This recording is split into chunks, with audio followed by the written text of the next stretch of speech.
नमस्कार दोस्तों, spiritual thoughts channel में आप सबका स्वागत है। महात्मा बुद्ध ने जो कहा था कि ईश्वर नहीं है, उनके जो ग्रंथों में वर्णन है ईश्वर नहीं है, ईश्वर को नकारते हैं। पहले उन बातों को समझेंगे कि उनमें क्या वर्णन है, फिर अपना खुद का विश्लेषण करेंगे कि ईश्वर है या नहीं। क्या ईश्वर उपादान कारण है, जैसे घड़े का कारण मिट्टी, तो फिर ईश्वर जगत का रूपांतरण है। क्योंकि जैसे मिट्टी से बहुत ज़्यादा चीज़ें बनती हैं, बदलाव होता है, रूपांतरण होता है, तो फिर ईश्वर जगत का रूपांतरण है। अगर ईश्वर उपादान कारण है तो मतलब सब कुछ से, सब तरफ से जो बन रहा है, बना हुआ है, फैला हुआ है, सब ईश्वर है। फिर तो सब बुराई भलाई अत्याचार सब ईश्वर में है और ईश्वर के द्वारा ही है। संसार में दुख का पलड़ा भारी है, तो ईश्वर दयालु की अपेक्षा क्या करोड़ ज़्यादा है। उपादान कारण होने पर ईश्वर विकारी कहलाता है, क्योंकि जिसमें बदलाव आता है, जिसमें रूपांतरण होता है, वो विकारी होता है।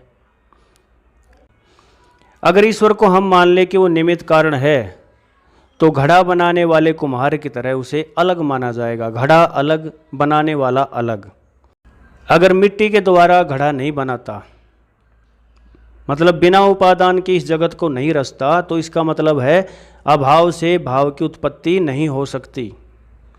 फिर तो कार्य कारण का जो सिद्धांत है वो गिर जाएगा। कैसे कि जहाँ पर कार्य है वहाँ पर कोई ना कोई कारण होना चाहिए। मान लो उपादान कारण मौजूद है और उसी से ईश्वर संसार की रचना करता है, उसे किसी की सहायता लेनी पड़ती है जगत रचने के लिए, तो फिर वह सर्वशक्तिमान कैसे हुआ जब उसे मिट्टी की सहायता लेनी पड़ी।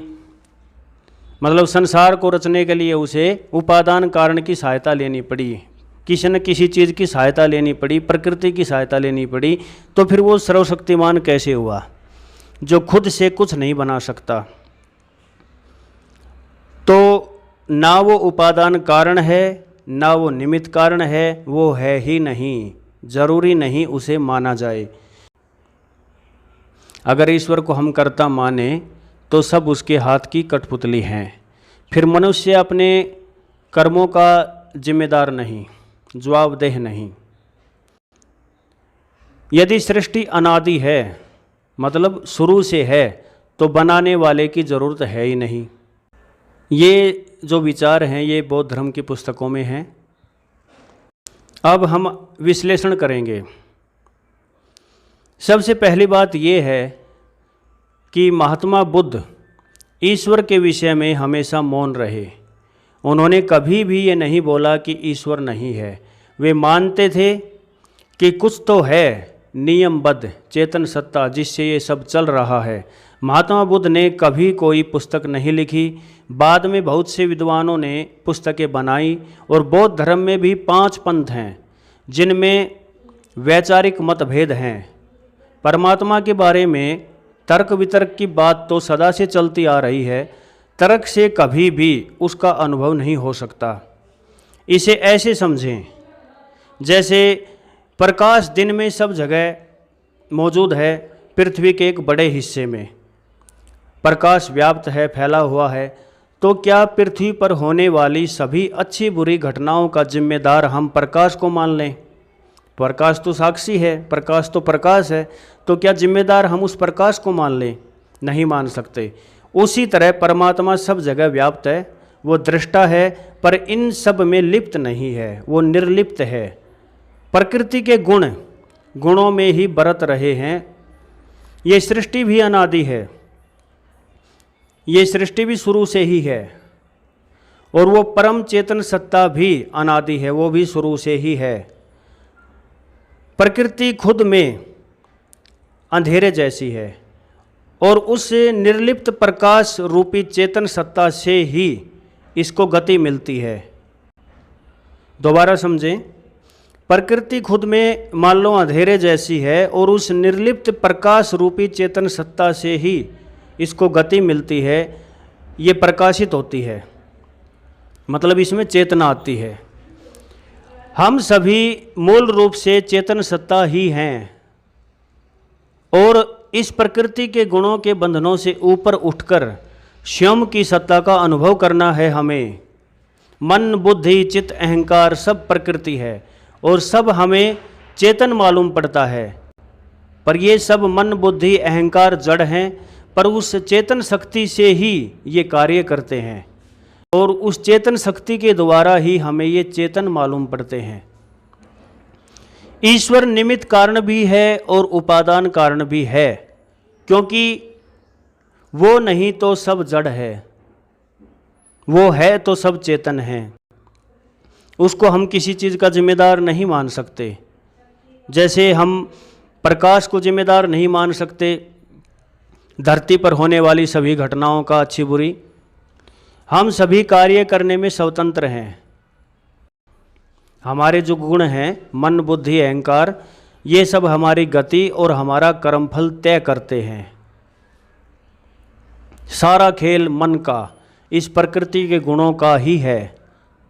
उस चेतन सत्ता रूपी प्रकाश का कोई दोष नहीं। वो चेतन सत्ता दृष्टा है, अनादि है, निर्लिप्त है, अजन्मा है, अनंत है, सब में है, सब जगह है। उसके बिना सब जड़ है। ये सारा खेल ही अनादि है। कभी सतोगुण प्रबल होते हैं, कभी रजोगुण, कभी तमोगुण। ये प्रकृति नियम पूर्वक आप बैलेंस बना देती है, अपने आप संतुलन बना देती है। प्रकृति चेतन सत्ता के नियमों में बंधकर कार्य करती है, मतलब नियमों से बाहर प्रकृति कार्य नहीं करती। और वैसे हम सब कर्म करने में स्वतंत्र हैं। किसी व्यक्ति के साथ अच्छा होता है तो क्या कोई शक्ति उसको रोकती है अच्छा होने से? किसी व्यक्ति का हार्ट बदला जाता है, उसके दिल का ऑपरेशन होता है, दूसरा दिल लगाया जाता है, क्या प्रकृति मना करती है या ईश्वर मना करता है? शरीर के अंग बदलने से लेकर सभी कर्मों में हम स्वतंत्र हैं और स्वतंत्र हम कर्म कर सकते हैं। उसमें किसी की कोई बाध्यता नहीं, किसी के हम अधीन नहीं हैं। सब नियम पूर्वक है, हम सभी नियमों में हैं। और जो नियमों से बाहर है वो फिर क्या है? वो बुरी ताकत है। जो नियमों से बाहर चलता है, उल्लंघन करता है, दूसरों को सताता है, मारता पीटता है, वो नियमों से बाहर है, तो फिर उसको अपने कर्म का फल जरूर मिलता है। पुस्तकों में जो इन तर्क वितर्क का वर्णन है सिर्फ व्यवहार में ही लागू होते हैं। ये तर्क वितर्क मानवीय दृष्टिकोण में ही लागू होते हैं। इस चेतन सत्ता प्रकृति, इनके जो नियम हैं, इनका जो कर्म फल है, ये जो सब चल रहा है, इसके ऊपर हम लागू नहीं कर सकते, क्योंकि मानवीय दृष्टिकोण में ये चीज़ें हम इन पर लागू नहीं कर सकते। हम सिर्फ उदाहरण दे करके तर्क वितर्क कर सकते हैं कि ऐसा है तो ऐसा है, वैसा है तो वैसा है, ये है तो ये हो नहीं सकता। लेकिन इतना समझें कि इन तर्क वितर्क से सारी सच्चाई तक नहीं पहुंचा जा सकता। आज तक सही सही कौन जान पाया? जिसने जितना जाना उतना बता दिया। इस परम रहस्य को कोई पूर्ण रूप से नहीं जान पाया, लेकिन हम इतना तो महसूस करते हैं कि हम चेतन हैं, हम जड़ नहीं हैं, हम पत्थर नहीं हैं, हमारे अंदर सोचने विचारने की शक्ति है, हम देखते हैं, महसूस करते हैं, हम चेतन हैं।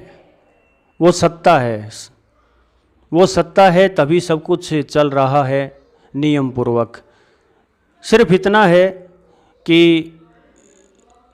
अगर हम बुरे कर्म करते हैं वो फिर नियमों से बाहर हो गया, क्योंकि वो नियमों का उल्लंघन हो गया। अच्छे कर्म करते हैं तो अच्छा होता है, बुरे करते हैं तो बुरा होता है, उसका फल तो तैयार है। इसमें परमात्मा को हम दोष नहीं दे सकते कि सब कुछ वही करवा रहा है। अब आप सोचोगे कि ये सृष्टि रची ही क्यों परमात्मा ने? कहीं पे विनाश हो रहा है, कहीं पे सृजन हो रहा है, बन रही है, बिगड़ रही है, लेकिन अनादि है, शुरू से है, ये व्यवस्था ही शुरू से है। प्रकृति है, जो पुरुष है, जो चेतन सत्ता है, ये सब अनादि हैं। शुरू में सब कुछ सत्व गुणों से परिपूर्ण था, सब लोग खुश थे, आनंदित थे, सब अच्छा चल रहा था।